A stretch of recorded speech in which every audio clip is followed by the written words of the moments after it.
E seguimos por aqui falando de evolução, literalmente. Se o episódio anterior mostrava o poder das imagens, esse abre espaço para outros pensamentos e reflexões. Para Confúcio, uma imagem valia mais do que 1000 palavras. Agora tenta dizer isso sem usar nenhuma, brincava Milor.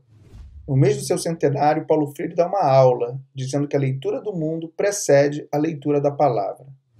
Pois bem, fechamos aspas e abrimos caminho para uma leitura mais sensível sobre o mundo das marcas. Palavra, do latim parábola, pode ser definido como sendo um conjunto de letras ou sons de uma língua, juntamente com a ideia associada a esse conjunto. De fato, palavras são alegorias que representam ideias, uma história que começa com a cabeça de um boi que representa a potência de um alfa, o alfa que virou a primeira letra do alfabeto. O alfabeto das marcas também é repleto de histórias e significados. Histórias de marcas que foram sinônimos de categoria. Histórias de marcas que tinham a ambição de organizar o conhecimento humano. Histórias de marcas que carregavam o nome de homens que sonharam definir em palavras o mundo que conhecemos. O tempo passou, mas ainda hoje vemos marcas com o mesmo propósito. Novos formatos de conversa, mas a mesma busca para descobrir o que ainda não se sabe. Voz consiste no som produzido pela vibração das pregas vocais. A voz humana pode servir para falar, cantar e espalhar pelo ar histórias que viajam o tempo e chegam ao pé do ouvido. Vozes que faziam sentir, vozes que traziam sentido, vozes que ainda hoje trazem notícias. Notícias curadas por marcas que precisam estar comprometidas em tocar a verdade. Um formato de comunicação que se reinventa o tempo todo. E nesse processo vemos novas marcas e ouvimos novas vozes.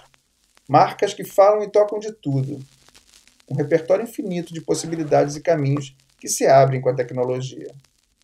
Agora vamos ver até onde essa jornada de evolução nos leva. O importante na viagem é prestar atenção no caminho, entender que cada esquina sinaliza um encontro. Encontro com a nossa história, histórias que precisam ser melhor contadas. E assim as marcas seguem prestando serviços e apontando novas direções. E quando chegam ao seu destino, já está na hora de mudar novamente. Vamos mudar de assunto e puxar outra conversa. E aí, o que está acontecendo? Parece que a necessidade de nos mantermos atualizados só aumenta, enquanto o tempo para nos mantermos atentos só diminui. Então é melhor falar cada vez mais rápido e dar o seu recado antes que alguém desista de você. Ainda bem que de vez em quando aparece uma sigla que mostra nossa dependência do sistema e dos seus domínios. Silêncio necessário. Mas nesse mundo da inteligência artificial, parece não haver mais espaço para a privacidade. Podemos dar um nome para isso? Nome, palavra ou locução com que se designa uma classe de coisas. Nomes servem para chamar. No mês da primavera, chamamos por ela, que representa a fé de um país inteiro. Chamamos também por eles, que representam uma crença genuinamente popular. Nomes doces de dizer. Afinal, sem nomes, as coisas não têm gosto. Imagina, confeito em várias formas, cores e sabores posicionados num palito, ou bebida carbonatada doce com corante de caramelo contendo cafeína.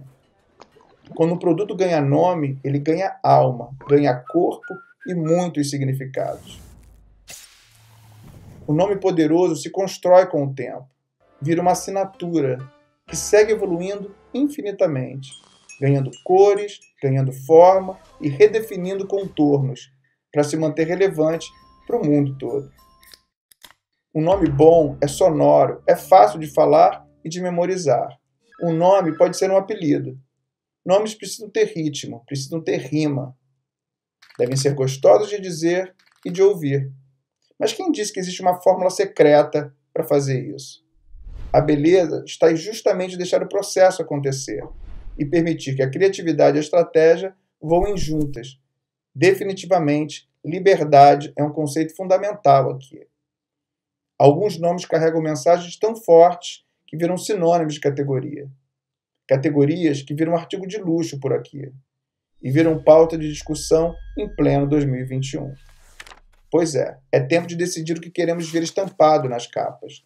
Uma mulher brasileira sendo protagonista? Soa bem ver a Lu representando o Brasil entre as pessoas mais influentes do mundo. Afinal, estamos precisando de sinais positivos. Nesse mês, lembramos da força que existe quando texto e imagem se encontram. Mensagens reinterpretadas infinitamente, mas nem sempre sendo bem recebidas lá fora. Um esforço contínuo para eliminar o que sobra, até achar a representação sintética da coisa ou da ideia da coisa. Pictogramas, ideogramas ou simplesmente emojis, um novo alfabeto, uma forma mais leve de descrever o mundo. Uma linguagem viva e colaborativa que evoluiu com o mundo. Um sistema criado por uma marca que comunica bem no seu desenho o propósito de unir todo mundo num só código, humano e universal. E que outras mensagens as marcas estão nos comunicando? Chegamos em outubro. O propósito do asterisco é seguir nessa conversa.